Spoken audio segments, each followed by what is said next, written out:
গাছের মাথায় একটাও পাতা নাই, তালও নাই। এখন আমরা কনফিউজ হয়ে পড়েছি যে যে নিচে যে তালগুলো পড়ে রয়েছে এইগুলো কি চাপাবো না কি করবো। মানে তাল দিয়ে কি করতে আজকে? তাল দিয়ে আজকে অনেক কিছু করার প্ল্যান ছিল। ওই দেখুন, ওই যে তাল পড়ে রয়েছে, এই যে দেখুন তাল পড়ে রয়েছে। ওই অসময়ে তাল খাইতে আসলে ওই তাল তো দূরের কথা, তালের পাতাও থাকবে না। না না তাল, হ্যাঁ এখন তাল খাওয়ার সময়, এখন তাল খাওয়ার সময়, এখন তাল পাকার সময়। তো পাকা তাল খাবো না কাঁচা তাল খাবো, এটা কি বলা হচ্ছে একবারও?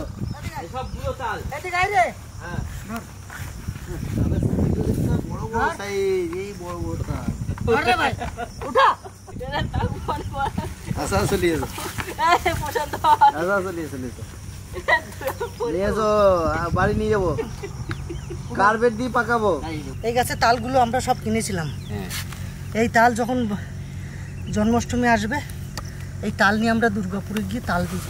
দুর্গাপুরে? দুর্গাপুরে ওই পোষণের শ্বশুরবাড়ি, শ্বশুরবাড়ির ওখানে। কত ভাজ বুঝবি? হ্যাঁ বুঝতেছি তো। কেন ওইদিকে বেচবে? কেন বললো তো? কেন ওইদিকে তাল গাছ অত নাই। দুর্গাপুরের সিটি। দুর্গাপুরের সিটিতে একটা তালের দাম ভালো পয়সা। আচ্ছা, এই তাল এই যে সব কাটি ফেলাই দিছে, সব এখন কুড়াও, এখানে গাদা দাও, টোটো লোড করি বাড়ি নিয়ে যাই, কার্পেট দিয়ে পাকাই, তারপরে নিয়ে চল যাবো। তারপর আমার টোটো ডাকবে। আম কার্পেট দিয়ে পাকানো যায় শুনছি, কলা কার্পেট দিয়ে পাকানো যায় শুনছি, বেলও শুনছি পাকায়, তাল কার্পেট দিয়ে পাকায় এ তো কোনদিন শুনি নাই। এও তো ফল, ফল তো বটে। তাই কেন পাকাই? তাল অনেক ফল তো হাতে ছেড়ো, এটা ছেড়ো ওটা ছেড়ো, তাল তুমি ছাড়াই দেখাও। এ তাল নয়, এ হচ্ছে বেতাল, ওই জন্য হাত দিয়ে ছাড়ানো যায় না, বুঝলা?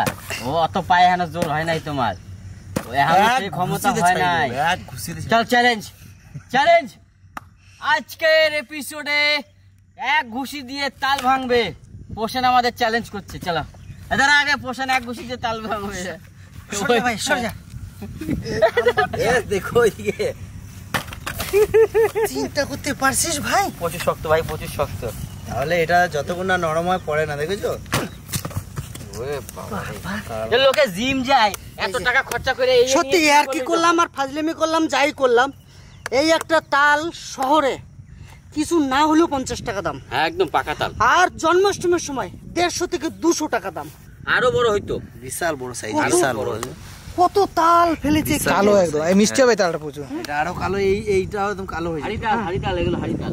80-ঠাট্টার মাঝখানে কিছুটা সময় আমাদের কাটলো তাল নিয়ে, আর উপরে কিন্তু মেঘলা আকাশ, আর এই মেঘলা আকাশেই খোলা বাতাসের মাঝে আমরা পৌঁছে গেছি।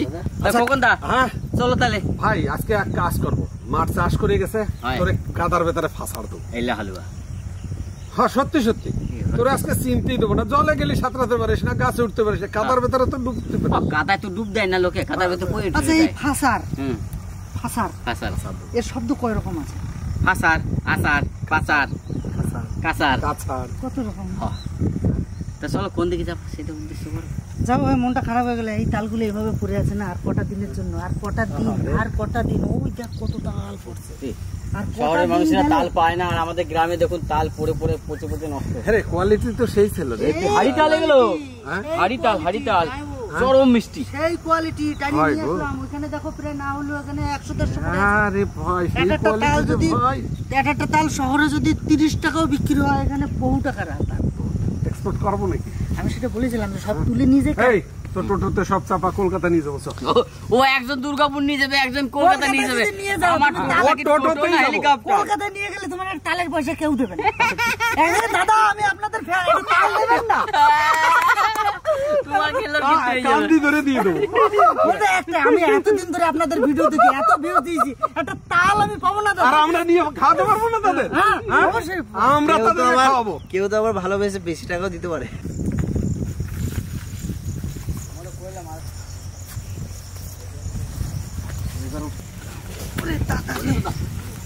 তাড়াতাড়ি আয়, তাড়াতাড়ি যাইতেছি দাদা, হলো না ইয়া।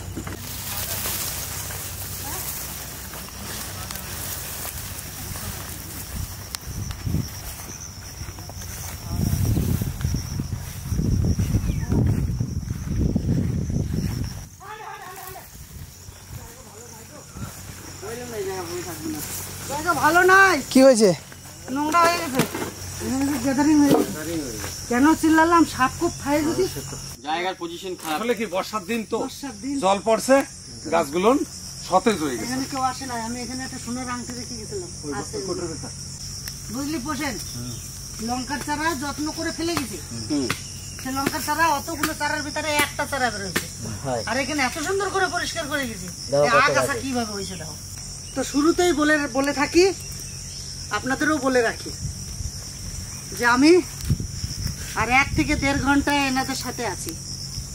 আমাকে ইমিডিয়েটলি বেরিয়ে যেতে হবে, অন্য একটা কাজ আমার খুব এমার্জেন্সি পড়েছে, তাই আমাকে সেখানে যেতে হবে।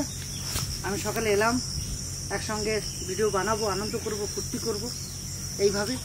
কিন্তু একটা ফোন এলো, আমাকে বেরোতে হবে।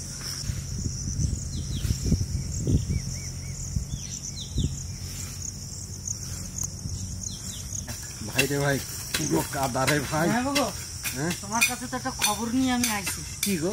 এই খবর আমি আমার না, এই খবর হেতিরও না, এই খবর পোষণেরও না, এই রে গৌরেরও না, আর তোমারও না। তাহলে এই কার? খবর হচ্ছে এই গ্রামবাসীর। হ্যাঁ এই গ্রামবাসীরা বলছে যে দাদা তোমরা এখানে ভিডিও করো। হ্যাঁ বললাম হ্যাঁ। বলছে দাদা ওইখানে ভিডিও করবেন না। আচ্ছা বললাম কেন? বলছে ওইখানে আমরা এই যত ভূতে ধরে আমরা ওইখানে ভূত ছাড়াই, ওইখানে ভূত আছে। এই যে পুকুর আছে, এই পুকুর থেকে আমরা যদি মাছ ধরি, অর্ধেক মাছ পাই আর অর্ধেক মাছ পাই না। এই রে তাই? এখন কি করবে? এতে চলে যাবা না আজকে কোন রকম ভাবে করবা? আজকে ভাই করে যাই, আসি যখন পড়ছি। কি করবি ভাই?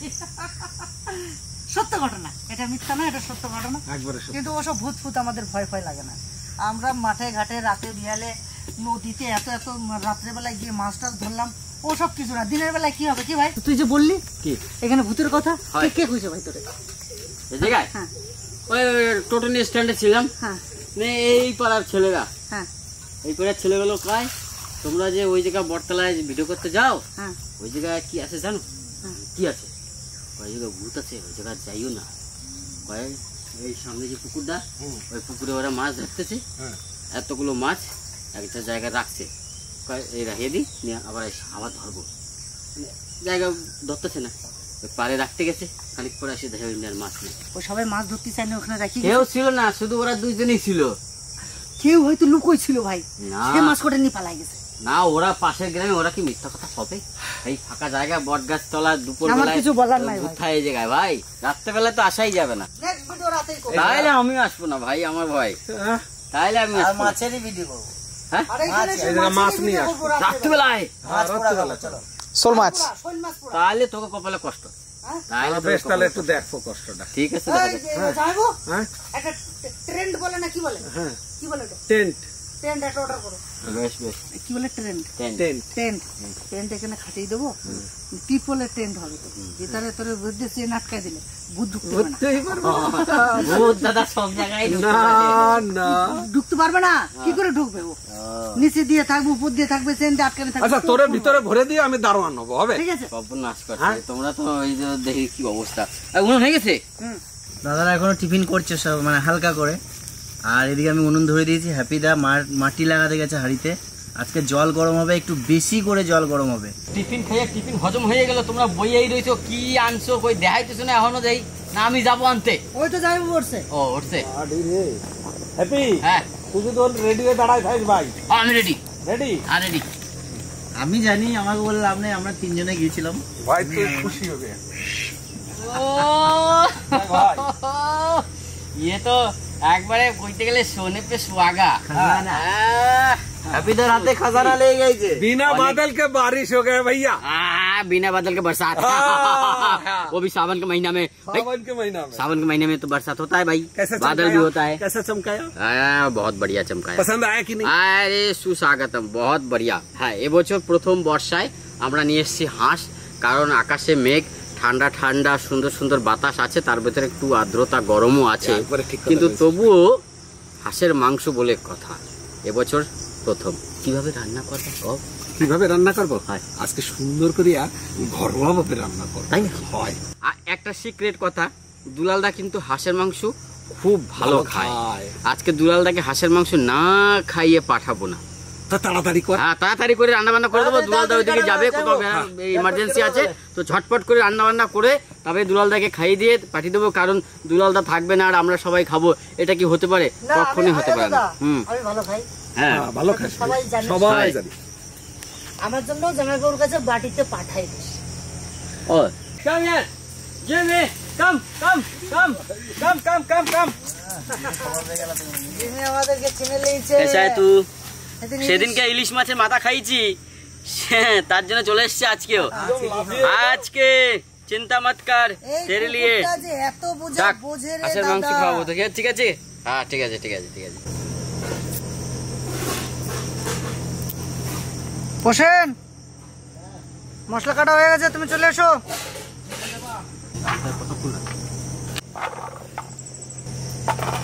কাঁচা লঙ্কা ফেলে দেবো না পেটে দেবে?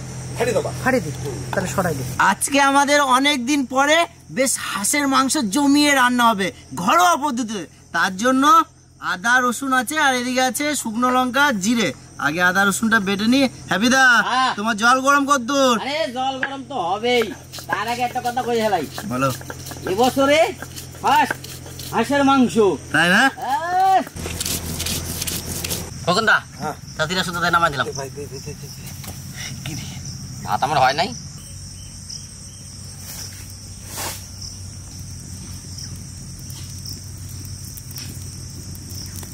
সুন্দর করে পালক ফেলাই নিছি, পরিষ্কারও করে নিছি, আমি কাটে নেব।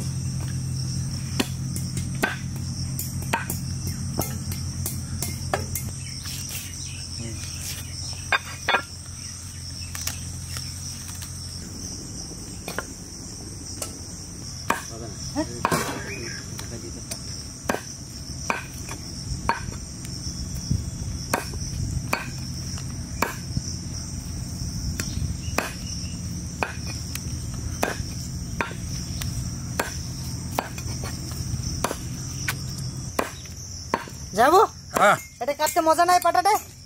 এটা হচ্ছে সেই বাউলা গাছের পাটা বাটি। হ্যাঁ। আর এই বাউলা গাছের মতন মানে আর মজা নাই মাংস কাটে।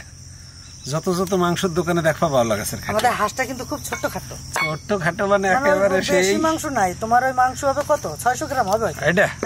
আমার অনেকটা রাস্তা যেতে হবে, হ্যাঁ। প্রায় 2.5-3 ঘন্টা রাস্তা যেতে হবে। আচ্ছা, সেই মামা বাংলে পাহাড়টা আর পেরোইয়া দুবরাজপুরের ওই দিকে কি সেই হরিপুর, অনেক দূর যেতে হবে।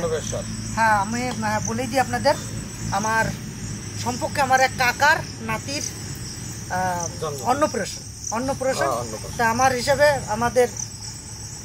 আমার ভাইজি হয়, তার অন্নপ্রাশন, সেখানে না গেলে হবে না। তাই সেই সব একটু করে টুরে দিয়ে গেলাম, অর্ধেক রাস্তায় আমি চলে যাচ্ছি। তার জন্য ক্ষমা চেয়ে নিচ্ছি। নেক্সট টাইম চেষ্টা করব এরকম যেন ঘটনা না ঘটে। আমি আসি, আপনারা মাংস কি বাড়ি নিয়ে যাবো? না কি লে ভাই, না যাই ছোটটা আস। তাহলে আমি আসি, সবাই ভালো থাকবে ভাই। আসি রে ভাই, সাবধানে যাবে। সাবধানে যাও। হ্যাঁ, সাবধানে যাবা। যাইবো। হ্যাঁ, ঘরোয়া পদ্ধতি কেমন রান্না? কেমন রান্না করবো? আমার মা যেভাবে রান্না করতো হ্যাঁ, আমি সেইভাবে রান্না করবো। হ্যাঁ, তুমি দেখো, আশা করি তোমারও ভালো লাগবে। তুমি কিন্তু বাড়ি যেভাবে রান্না। ঠিক আছে, ঠিক আছে। এই যে বিনা নেমন্তন্নে আমিও চলে আইলাম। তুমি আইছো হয় না? তুমি তো মনে হয় জানো। ওই অল্প স্বল্প জানি। হ্যাপিদা, তুমি তো জানো। শোনো, জানলেও ওই শেখার বয়স নাই আর মার খাওয়ার শেষ নাই, তাই তো? তাহলে মাংস সুন্দর কাটে পরিষ্কার করে ধুয়ে নিছি, নিলাম তো। এখন আমি এক এক করে সকলটা দিয়ে দেবো। সবার আগে দেবো তেজপাতা, এ খুব সেন্ট আনে। তেজপাতার উপরে পেঁয়াজ, পেঁয়াজের উপরে কাঁচা লঙ্কা, একটু বেশি দিতে হয় কাঁচা লঙ্কা, কারণ কাঁচা লঙ্কা যেমন স্বাদ হয় আর সেরকম সেন্ট হয়, একটু ঝাল হয় আর ক্ষতিও কম। তারপরে দিয়ে দেবো স্বাদ মতো লবণ। দাদা তুমি লবণ দিতেছিলে না প্রথমে, সাথে সাথে আমি ভাবলাম চিনি দিলে নাকি কি জানি।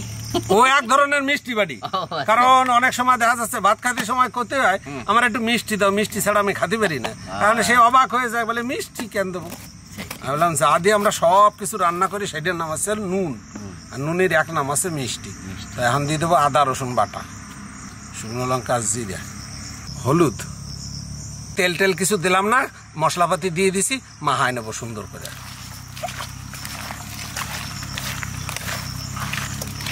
মশলা দিয়ে মাংস মাহানে রান্না করলে সত্যি খুব স্বাদ হয় ভালো, কারণ মশলাগুলো মাংসের ভিতরে সব।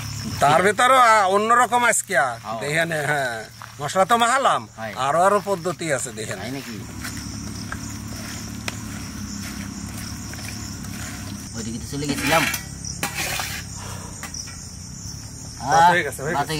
আমি বসে পড়ি। তুমি বসে পড়ো। ভাত নামাই দিলাম। আর আমি কড়াইও চাপাই দিলাম। হয় দিয়ে দেবো সর্ষের তেল পরিমাণে অল্প। গরম হয়ে গেছে, পুরো গরম হয়ে গেছে তেল। মাখায় নেওয়া মাংস দিয়ে দেবো।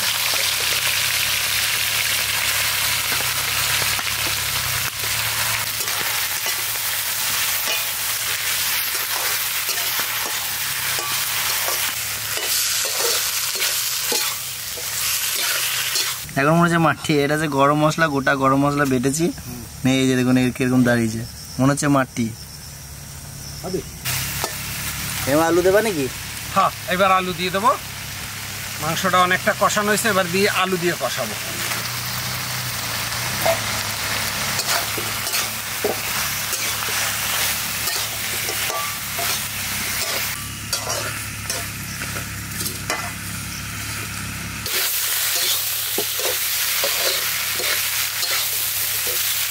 ঠিক আছে, আমি দিয়ে দেবো জল।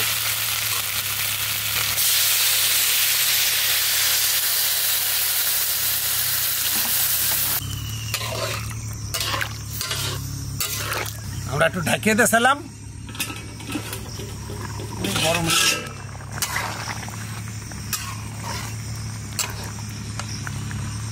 মাখা মাখা করবা নাকি? হ্যাঁ দেখো, এবার আমরা ফোড়ন দেবো, মানে সাম্বারা দেবো।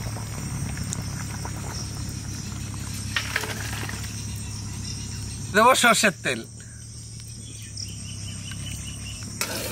তখন তো রান্না কতদূর? এই তো ফোড়ন দিচ্ছি। ফোড়ন দিতেছো? হ্যাঁ, ডবল ফোড়ন? হ্যাঁ, ডবল ফোড়ন দিয়ে হাঁসের মাংস? হ্যাঁ, এটা হচ্ছে ঘরোয়া পদ্ধতিতে রান্না করা, সেই সময়কারের রান্না। দাও জিরা। জিরে ফোড়ন? হ্যাঁ। আর কিছু না? না। বাপরে,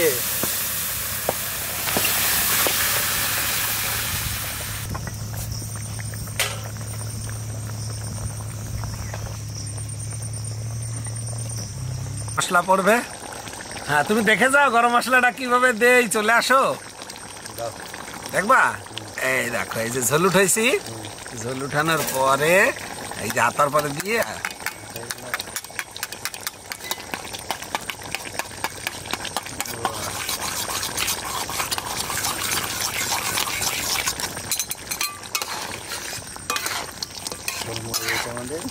আমাদের মাংস হয়ে গেছে। এইভাবে রান্না করতে, বুঝলা? কেমন হবে? ঘরোয়া পদ্ধতিতে হাঁসের মাংস রান্না। হোসেন, এই নাও দিয়ে দিছি। ভাত রেডি করি নাকি?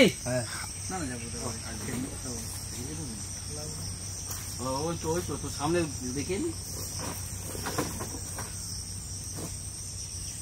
আমি সবাই পরিবেশন করতেছি। আমি এখন ফাঁকা ফাঁকা লাগতেছে, বাবা নাই, ফাঁকা ফাঁকা লাগতেছে, কিছু করার নাই। হ্যাঁ, কাজ অসুবিধা করো, নেই। দুলালের জন্য মাংস রেখে দিও। হ্যাঁ, বাটিতে উঠে রাখবা।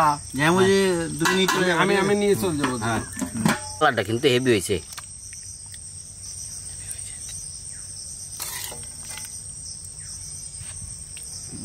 আয়ু খাইয়ে দেবো আজকে হাঁসের মাংস। হ্যাঁ, তো সবাই পরিবেশন করে দিয়েছি। আচ্ছা, শুরু করবো? শুরু করো সবাই। শুরু করবো? হয়, অনুমতি করো। হ্যাঁ, অনুমতি দিলাম। যাই হোক, আজকে কিন্তু হাঁসের মাংসটা একদম অন্য রকম ভাবে রান্নার স্টাইলে রান্না করা হয়েছে, তাই তো প্রসেন ভাই? পুরো ঘরোয়া পদ্ধতিতে হয়েছে। হয়, খেতে একটু লবণ লাগবে। হয়, খেতে একটু কিন্তু কিন্তু লাগছে। দাদা নেই আজকে, দাদা পাশে বসে খায় তো হ্যাঁ, মনটা খুব খারাপ লাগছে। দুলাদা থাকলে খুব ভালো হতো। যাই হোক, সে একটা কাজেই গেছে। এই হচ্ছে মাংসটা। দেখি, হাঁসের মাংস এমনিতে একটু শক্ত টাইপের হয়, আর এখন তো শীতকাল নয়, বর্ষাকাল। হাঁসের মাংসর আসল স্বাদ শীতের সময় হয়। তো এবছর আমাদের বর্ষায় প্রথম হাঁসের মাংস নিয়ে এলাম। আই হোপ আপনাদের সকলের ভালো লাগবে।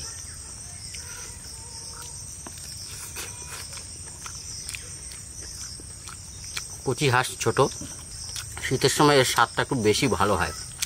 এই সময় এখনও সেরকম পরিপুষ্ট হয়নি, কিন্তু তবু রান্নাটা ভালো হয়েছে। খোকনদা একদম দু রকম ফোড়ন, প্রথমে দ্বিতীয় ফোড়নে রান্না করেছে, খুব ভালো হয়েছে। আজকে হ্যাপিদা আমাকে অনেকগুলো মাংস দিয়েছে। আর কে বলে শুধু শীতকালে হাঁস খায়? গরমকালেও খাওয়া যায় যদি রান্না ঠিকঠাক ভাবে হয়। কারণ গরমে গরম কাটি, কাটা দিয়ে কাটা তুলতে হয়। আমি তো এটাই ভাবতাম। আমি বলছিলাম আজকে যখন হাটে গিয়েছিলাম, আমি সাথে গিয়েছিলাম, বলছিলাম যে হাঁস করছিল, ঠিক আছে? তো আমাদের আমার এই গরমে যাই বলছে চল নিয়ে চল, আমি আছি, আবার কি। আর আলুটা একদম গলে গেছে, মোমের মতন হয়ে গেছে আলুটা। আজকে যে রান্নাটা করলাম, রান্নাটা আমার মা সত্যি এইভাবেই রান্না করতো। তো তখন তো গ্রামগঞ্জে বেশিরভাগই বাড়ি বাড়ি হাঁস মুরগি পালিত হতো, তো এইভাবে রান্না করে দিত অল্প মশলা দিয়ে, খুব খুব ভালো লাগতো। তো সেই সমস্ত রান্না নিয়েও আপনাদের সম্মুখে আসি, কতটা ভালো লাগে আপনাদের তা বলতে পারবো না, তবে রান্নাগুলো খুবই ভালো। জামাইবাবু যেভাবে রান্নাটা করলে ঠিক এভাবেই করবেন। এক ফোঁটা যে হাঁসের মাংসের মধ্যে যে গন্ধটা, ওটা যে আস্তে আস্তে এক ফোঁটা গন্ধ নেই, সত্যিই বলছি। গরমকালে হাঁস যদি ঠিকঠাক রান্না না হয় তাহলে কিন্তু একটা গন্ধ থাকে, আর শীতের সময় তেল থাকে বলে গন্ধটা ওঠে না। কিন্তু এখন যেটা দেখছি যে একদম যেভাবে রান্নাটা করেছে ঠিক এভাবেই করবেন। একটা কথা কই ভাই, হাঁসের মাংস এই বছর প্রথম খাইলাম, খাতেই থাকবা, একের পর এক বিভিন্ন ধরনের আসবে, সব ভালো মন্দ হয়েছে তো? দারুণ হয়েছে, দারুণ দারুণ। তো যাই হোক, সকাল থেকে এসে তাল কুড়োনোর থেকে হাসি ঠাট্টার মাঝে আজকের ব্লগটা হলো। দুঃখের বিষয় মধ্যখানে একটু গ্যাপ হয়ে গেল, যেহেতু দুলালদা মিসিং। তো যাই হোক, আপনারা কিছু মনে করবেন না, বিশেষ কাজে উনি বেরিয়ে গেছে, নেক্সট ব্লগে থেকে থাকবে। আর এই ব্লগটা আমরা বেশি বড় করব না, এখানেই শেষ করব। তাহলে দেখা হচ্ছে নেক্সট ভিডিও।